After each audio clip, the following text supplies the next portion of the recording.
In a recent study conducted by HerKey, a staggering 92% of companies reported that their learning and development initiatives are custom designed to foster the advancement of women within their organizational framework. Today, we turn our attention to the vital concept of cultivating a mindset of perpetual learning. So to discuss and delve into the intricacies of this crucial subject, may I please welcome on stage our esteemed speakers, Arthi Mangalam, the head of L&D at Dentsu International, Charishma Chundi, Software Development Manager at Xperi, Dr. C.S. Nimisha, Deputy Director, GlobalFoundries, Sujana Mulaparti, Technical Delivery Manager at Reltio.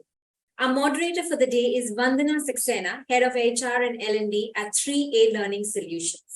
So before we start, just a quick reminder, please keep your questions in the Q&A box below. We will be taking them before the close of the session. We'll save about 5-10 minutes for that. So over to you, Vandana, and hope you have a wonderful session. Thank you, Shonali. Good morning. In progress. I hope I am clearly visible and audible to all of you. You can drop us yes in the chat box if I am. I hope the voice and everything is okay. All right. So thank you, Shonali, for having me here today. It is a wonderful stage today. I've been hearing the discussions since morning, and it's a wonderful thing to be a part of such a great event. So we are going to talk about skills today. So skills are essentials. It may be possible to fly without motors someday or sometime, but it may not be possible for us to skyrocket our careers without the skill. We need two things.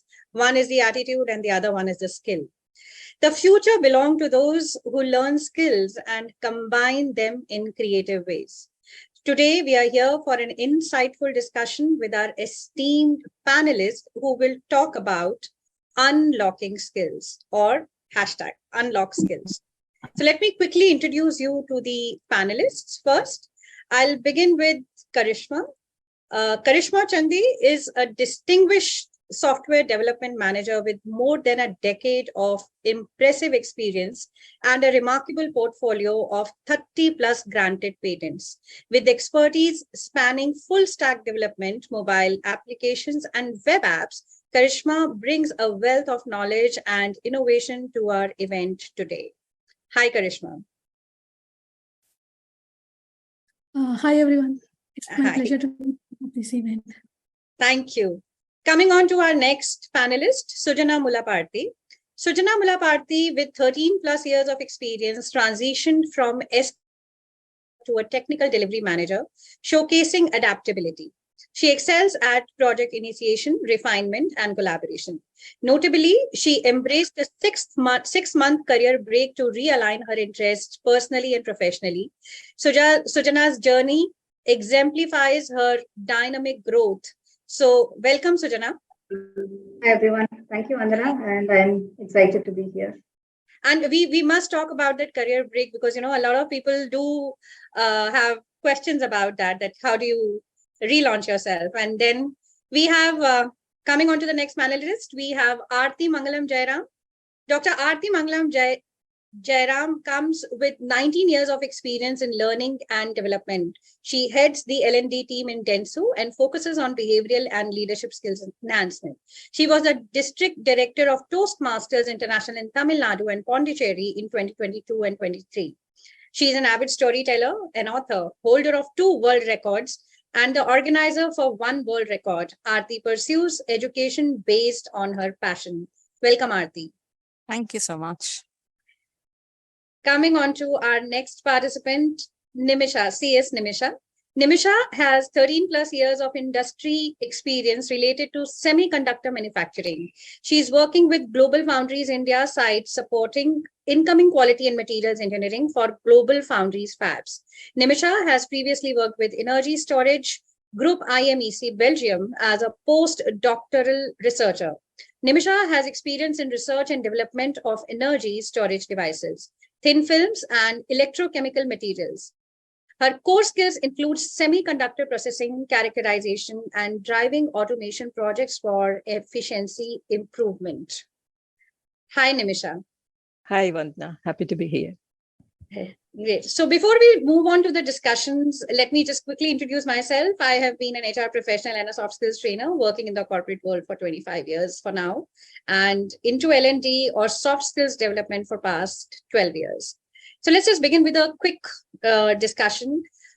Before I move on to the first question, let me just tell you that all of you, when we begin our careers, we are like, we have a skill set and we begin our careers with all the enthusiasm and, all that we have acquired during our learnings and all of that. And we begin our careers with that. However, after working for a few years monotonously, I mean, how do I know that? Do I continue working with the same skill set? Or how do I identify that, okay, there is a skill that is essential to be developed for my career growth? Is it something new that I should acquire, or should I develop my existing skill? Because I've already worked for a few years. So how do you identify a skill to be developed, and how do you go about developing them? Maybe I may move on to Dr. Arthi for taking up the question, and then all of you can share your thoughts on it. Sure. Thank you so much, Vandana. Yeah. Today's world is extremely dynamic. So if you look at the way things have evolved, even what we call as soft skills, it is not the same as it was with new tools coming into play and new expectation, and the entire business scenario becoming more of a global scenario. You will have to keep updating your skills day in and day out. Even what was there last week has become outdated this week. So there's a lot of change that is happening, and the successful person is the one who is adaptable to change. If you're not in a position to adapt yourself, soon you become outdated. What skills you have has helped you get a certain position. But to be able to climb the corporate ladder, you will have to keep updating your skills. And just one quick point. It was true that jack of all trades, master of none. But today, to survive, you have to be a jack of all trades, master of one. If you're an expert in one skill and you say, oh, I'm an expert in this skill because of which I do not need any other skills, namely soft skills. Many people think when they're technically sound, soft skills or communication becomes redundant, not needed. If you have that kind of an opinion, it's going to be very difficult to grow in your career. Your technical skills is an entry point, but to be able to grow, you need to make sure along with your technical skills, you also become a master in the other so-called soft skills. Wonderful. So Charishma, see, developing the skills are definitely important, but the question is that, when it comes to soft skills, maybe I know that my communications are really great. I communicate well, but how do I identify that there is a scope of improvement in it? Or maybe any other soft skill or any other technical skill also. I mean, it keeps changing.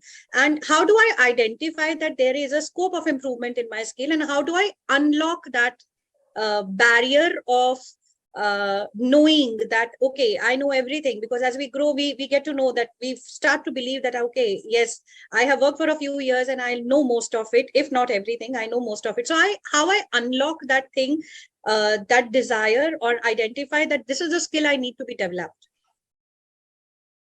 Sure, Vandana.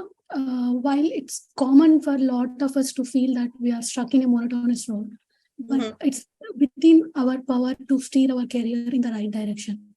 Remember, it's a journey, and each step you take towards your skill development brings you closer to a more fulfilling and a dynamic professional path.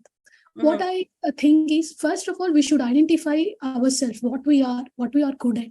That is called, we have to do a self-assessment first of all. Start by assessing your current skills, strengths, and weakness. Reflect on what you enjoy doing, what you excel at, and where you see room for improvement. Identify the gaps in your skill set is crucial. Then do industry research. Stay updated on industry trends, your field. This will help you understand which skills are becoming more valuable and sought after. Now, on one hand, you have self-analysis, like what you know and what you want to improve. And on the other hand, you have the industry research, like where you want to be. Now it's time for us to bridge the gap between what you know to what you wanted to know. At that time, you start identifying, okay, this is the skill set I want to develop. Sometimes based on your experience, based on your mentality, there might be a top skill that is available in the industry, but you might not be like, you might not enjoy that. You might think you might not able to fit in that. Then don't worry. Let's not run after that number one skill. Maybe the number two skill, which you think, okay, this is good for me. Try to focus more on based on your strengths and weakness. Sometimes, like, if you just put little more effort, if you can come out of your comfort zone, maybe we never know, like, you might even enjoy the top skill also. I would suggest everyone first to try, at least for some time. If you think you can enjoy or you can learn something out of, you think you can excel in your career using that one, please continue doing that. Otherwise, also don't get disheartened. Like, go for the next one, and like, there you try to master and you will excel yourself.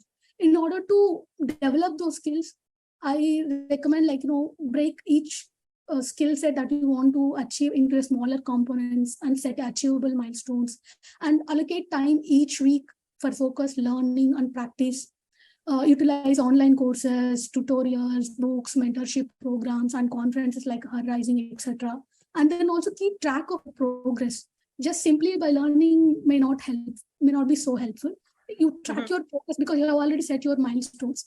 Track, okay, this is a milestone for this month. Did I achieve it or not? If you couldn't, what you have to do to make it better in the next month, like that. And also celebrate yourself, like, for the achievements, whatever you made, and evaluate areas where you can improve.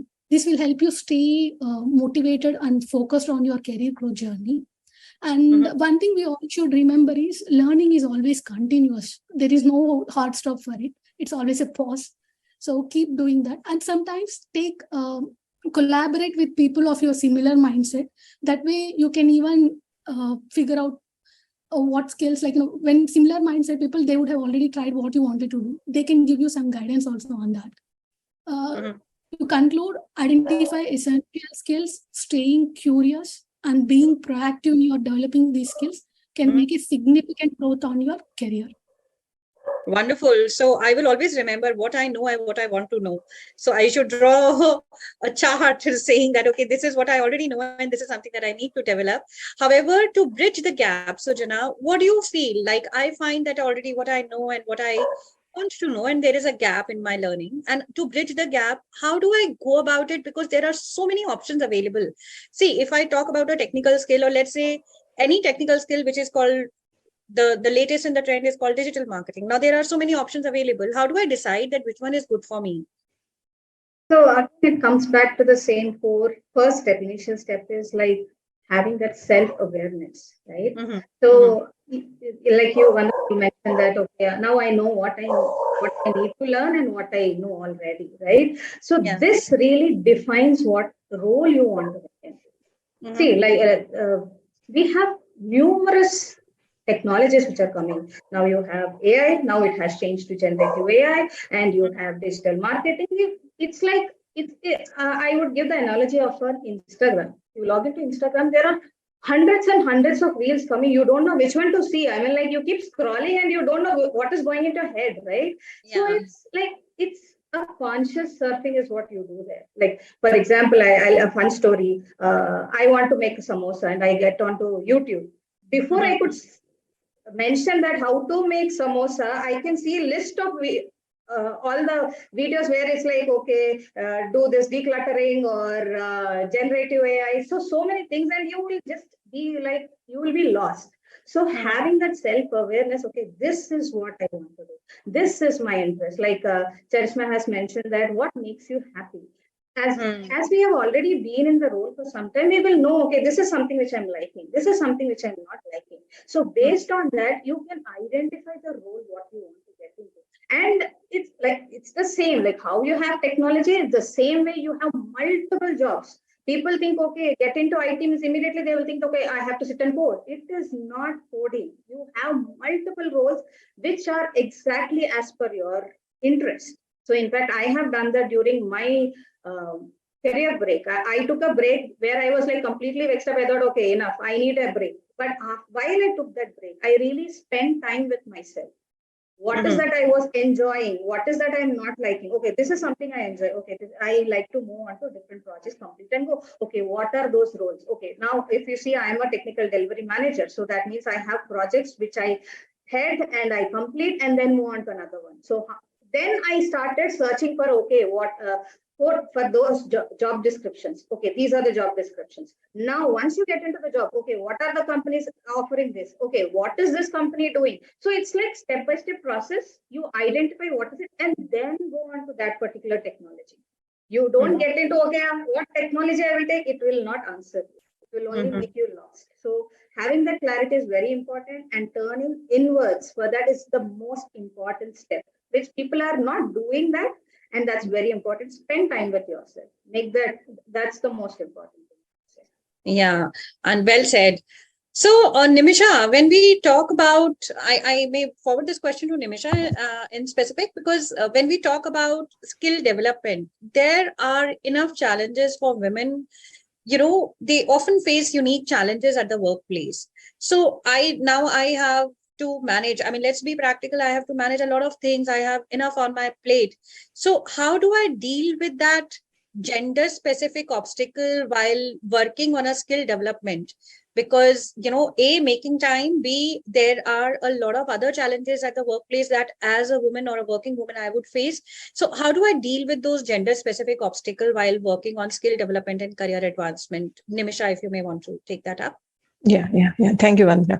Yeah. So this gender specific thing, actually, like, we should not even consider when it comes to technical learning or technical deliverables. Like both the genders can deliver there like equally good and well, actually, and women maybe can do better even.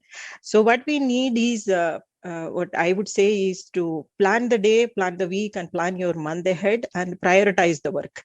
What brings or what has more business impact, prioritize it. Don't do any job like that doesn't have any business impact or anything. So prioritize every day what is your best deliverable that you can do the business, and bring it to notice of your management as well.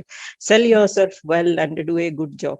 And I never faced that like a gender related what is that disparity or anything, but there could be like during the pregnancy period or early motherhood, it is a bit challenging for everyone. So that time we have to ask for help, and we have to sensitize the team that I'm going through this phase and I need help. So typically people will pitch in and help. We should be keeping our management aware of it. And if you have a good track record, that phase you can pass through very well. So planning and prioritizing every day and the weeks and the months in our career, I think we can handle that part. Wonderful. Yeah. So prioritizing, setting our, it's we who have to set our priorities, right? Exactly. We own our career. Yes, we own our career. Yeah, exactly. It's nobody else on the career. Yeah, so nobody else is going to go through our career. So we have to plan for our career and set our priorities, right? So this is a wonderful tip that I will also keep in mind. So coming to Arthi, when you talk about learning and development, there are two types of skills that we work on, which is one is the soft skill and one is the technical skills. So technical skills cannot be delivered if we do not have soft skills, like when you talk about communication, you talk about team building, you talk about stress management, time management. So technical skills cannot be delivered without the presence of soft skills, and both of them are crucial. So when I'm trying to develop my skill, how do I strike the right balance between honing these two types of skills? Because at times, if I am working towards technical, I will focus on developing my technical skills, but I may ignore my soft skills, because obviously they are also important or imperative to help me deliver the technical skills. So how do I strike that right balance? Okay, to be honest, Vandana, I do not like that word balance. When people talk about work-life balance, they talk about balancing your learning. It actually is not true. There will be one which you would focus on, and maybe you'll have to compromise on the other. As I told you, let's say I am at the beginning of my career, my technical skills holds a lot of importance. Management, your soft skills like negotiation, decision-making, influencing, holds a lot of importance. But let's say you're a senior manager and suddenly you're going to have the opportunity for a new portfolio. You will have to pick up the technical skills related to that portfolio. So I'll go back to what Nimisha said. identifying what is crucial at that moment and prioritizing that learning is essential. We cannot say I will focus only on X skill throughout my life or throughout my career. And that way you will become outdated. So you will have to know what is the need of the market, your organization goals, your career aspiration, and that Venn diagram where all the three map, you will give importance to that and keep your learning will also change. Today, I might be interested in, let's say, leadership, but tomorrow I understand there is a niche in storytelling. I'll jump to storytelling. Your passion, your need, and you will have to map all these. So it is evolving. You will have to look at what is your priority every day, and your priority might change day in and day out. And being self-aware is crucial for that. Understand. So you just said that, keeping oneself updated and keep shifting to the, identifying that, okay, this might be good for me. So because industries are evolving definitely rapidly, there is every day or every few weeks, there is something new which is coming up. So Sujana, if I may ask you, how one can ensure that skills remain relevant in an ever-changing professional landscape? What strategies I should employ to stay updated in the latest trends, because things are, changing rapidly and there are advancements in the respective fields. So how do I stay relevant to my industry, and when do I decide, okay, I need to change something? So Sujana, if you can take that up. Yes, Vandana. So like Arthi has mentioned, I would definitely echo that. So it's be keeping your all ears, eyes open. See, when you are in the company, right? See, many people, what they do is, okay, I will do my job, I'll just go. It just doesn't work that way anymore. If you really want to grow, then keep your eyes and ears open. Attend. See, many people, what they will do is, like, you will have a lot of all hands meetings, you will have leadership meetings. People will skip that only because they have to deliver something. But these play a very important role. Attending those, understanding that you might not need to remember every single business update which they give, but knowing what is happening, that is when you will be like, okay, they're talking about something, maybe this is something which will help me. Or just for your awareness, like again, Arthi mentioned that jack of all trades, but master of one. So when you are in particular role, right, you need to work on a Java, but you knowing about AI might not be really connected to your job. But if you learn that, tomorrow you might get an opportunity where people might say, okay, we are looking for someone who knows AI. Then you can raise, and that's how you progress. That's how you network, and that is where you have to be open. And like Charishma has mentioned, that it is a continuous learning. Learning is constant. Change is constant. Every single we have to keep changing. We need to be open for change and being uncomfortable. When you get into a change, obviously it's very uncomfortable. Being comfortable with the uncomfortable, that's something which you have to get used to it, and that's the most important skill, I would say.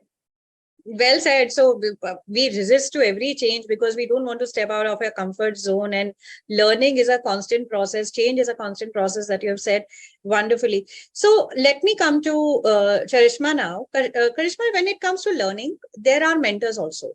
And when you talk about mentors, there is something called networking also. So how, we know that mentors and a strong professional network play an important role in skill development. So when we talk about mentors, I mean, you can let us know that how can women effectively seek out mentorship? I want to know something, and I know that this person knows, or this can be a good mentor, or some other person can be a good mentor to me. How do I seek out that mentorship for somebody who's already an expert in the subject? Charishma, if you can take that up. Sure, Vandana.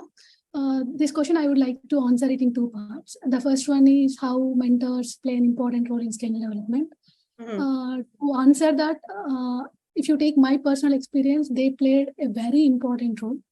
Many of us, we are not aware of the opportunities that are in the world. And mentors and professional networks, they open the doors for us by introducing those opportunities. They not only introduce the opportunities outside the world, but also guide us how to reach out to them and achieve them.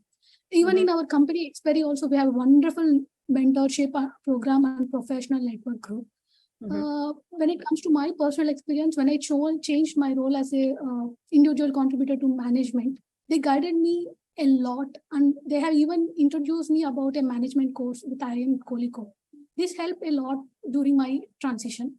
And the second point is, many times, right, most of us, we face similar problems within our professional path. And mentors, they would have, people who are a level above us, they would have already seen those problems and they have addressed it in their own way. If you seek out their help, they will tell you if they have taken one strategy, it would have worked well for them. From that, you can learn, okay, if this is the problem, this is how I have to address it. Suppose they would have sought other strategy that didn't go well. They will tell you, I did this and it didn't work. Don't try this one. Instead, go with a separate change. So the two key important points, right, seeking mentorship that will help us is they will introduce the opportunities and guide us using their experience. And when it comes to the second point, right, second question, how can women effectively seek out mentorship? Knowledge can be gained from books, online sites. There are a lot of material, plenty out there, but experiences can only be learned by mentors and professional networks. First, you try within your existing network. I'm sure in all the companies, we have wonderful peers, colleagues, supervisors. First, seek out to them. This is my problem. Please guide me. There are some nice people who are out there. Even if this is not in their domain or skill set, they can still tell you. Or if they cannot, they can guide you or refer you some other people. And attend networking events like tech conference like HerRising, workshops, online tech groups, meetups. They provide you opportunities to meet professionals who share your common interest. Engage in conversations, express your aspirations, and don't hesitate to ask someone to be a mentor. And the other thing is join similar women-centric groups, not where they can give you ideas and they can help you in empowering yourself. Sometimes mentorship doesn't mean actively talking to somebody. Even passively also, you can seek out mentorship. I'll just share one example. I like Marissa Mayer. She's an former CEO of Yahoo company. I don't have an opportunity to talk to her in person or not. But still, I have seen her journey. I learned from what she's doing, how she shaped her career path, at what point of her career she took change, or how she has improved herself. So following our industry leaders is also a kind of mentorship only. And as we progress in your career, right, when you are seeking mentorship, you should also help. When you are taking help from others, you should also be with the attitude of helping others as well. And as you progress in our career, right, consider becoming a mentor yourself. Supporting and uplifting others create a positive cycle of growth and development. In one word, I can say mentorship is an important thing, and by proactively seeking out mentors, we can bridge the gap between ambition and accomplishment. Vandana, you're on mute. Vandana. Yeah. I realize that. So we can definitely bridge the gap. So in one sentence, if Nimisha and Arthi, both of you have to tell me one thing that before we take up the questions from the audience, Arthi, in one sentence, if you can tell me that if I have to develop one leadership skill, what is one thing that I should develop?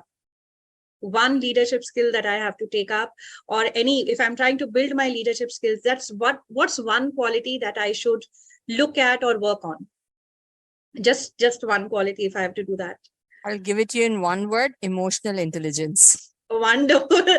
That's really, really important for being a leader, right? So emotional, when your EQ is high, obviously it entwined with your IQ, it really gives you a wonderful opportunity to become a leader. So same question to you, Nimisha. What advice you have for women aiming to take a leadership role? One piece of advice if you have to give to a woman who's aiming to take up a leadership role. Yeah, I would go for planning, Vandana. You should have a plan. ahead, what you are planning to do, what you want to bring, where you want to improve yourself, and you need to execute that, and you need to assess it.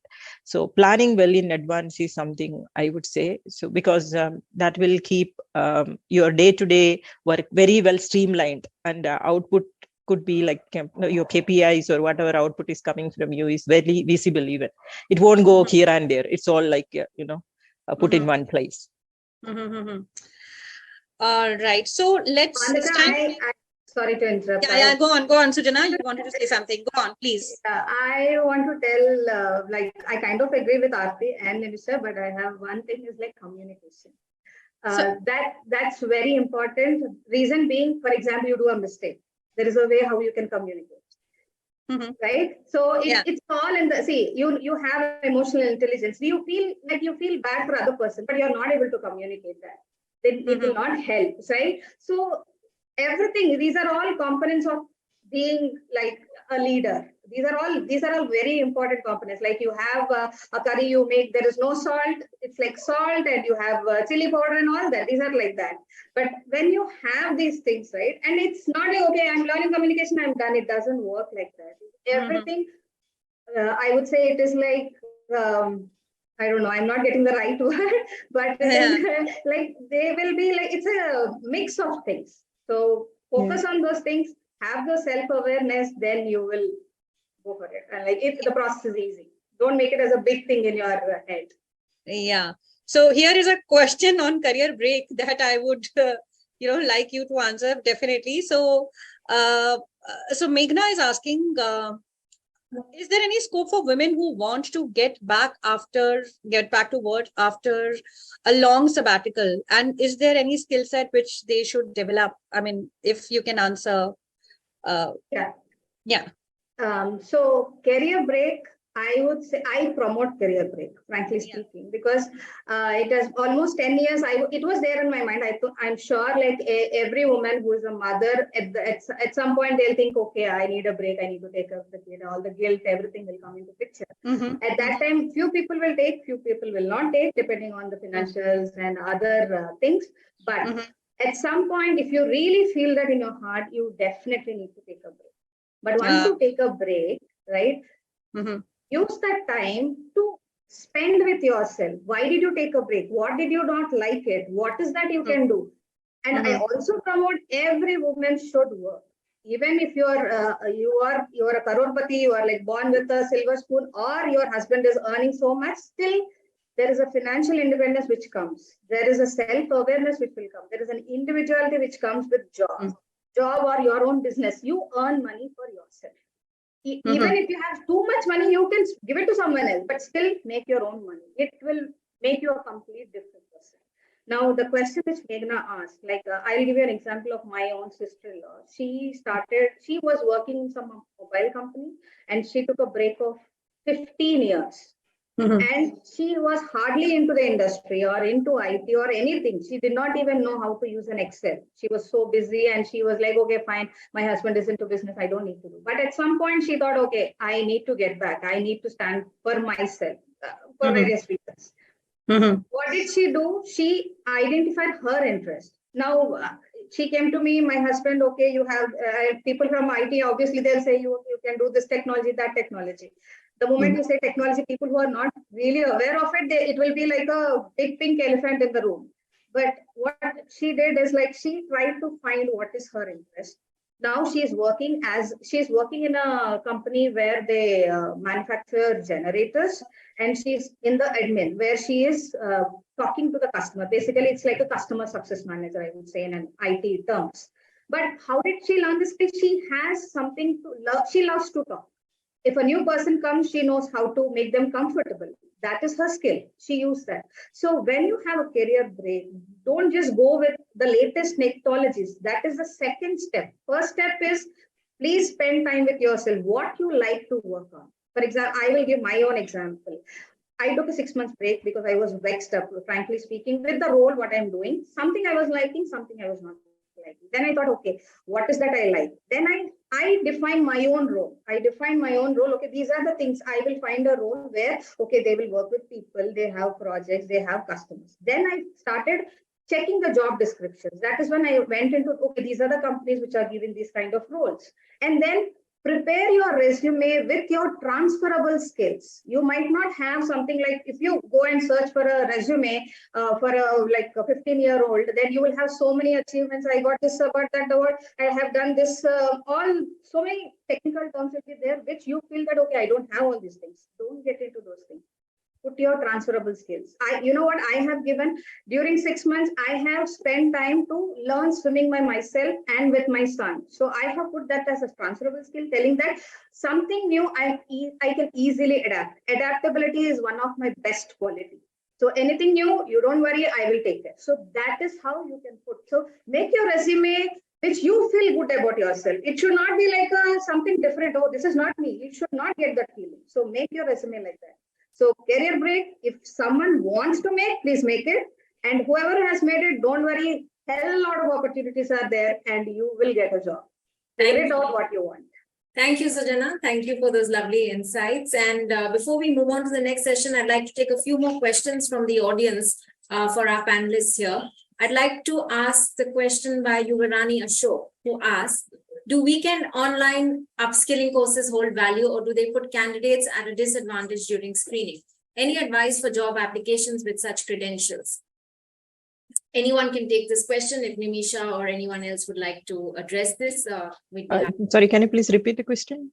Do weekend online upskilling courses hold value, or do they put candidates at a disadvantage during screening? Any advice for job applications?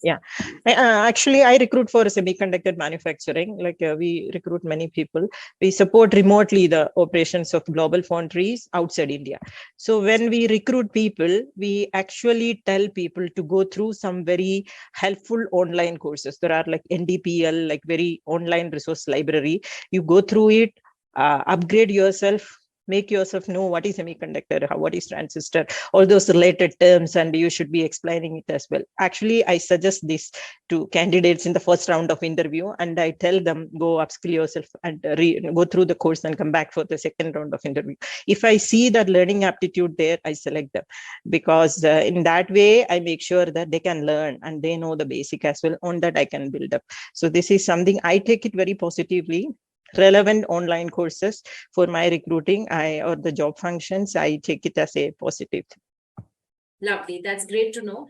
We have another question by Lata. With the emergence of the hybrid work model, many women are leaving their jobs due to their dual leadership roles at home and work. Multitasking can be draining. Why isn't the IT industry addressing this issue? It's about time women leaders and all leaders speak up and adapt to employees' needs by embracing inclusivity rather than imposing rigid standards. Anyone else would like to take this? Be Vandana, Nimisha, anybody? Charishma? Arthi, anyone? The floor is open. Okay, let me take this question. Currently, most organizations are focusing on women and diversity. There is a lot of initiatives being to make sure that women leaders grow. But again, I'll go back to the same point. If you're trying to balance and you say you want to take all the work at home and be a woman leader, it is not going to be possible. In my scenario, I'm the only one at home with my daughter. I had to, for want of a better word, outsource all the household work to someone. Only when I had someone trustworthy enough to take care of my household work, am I able to focus on other things I want to do at career. It's important that you prioritize and find a solution to the impediments that keep you from growing, rather than trying to strike a balance which is impossible. Yeah, that's very true, Arthi. We cannot 50-50 match everything every day, right? We have to prioritize, and it's good outsourcing something, giving job to somebody else as well. And anyway, you are working, you are earning, right? You can give a part of it to others as well. That in that way, we can also ensure that we are also progressing in our career, and it's a very good thing actually, seeking help and giving employment to others.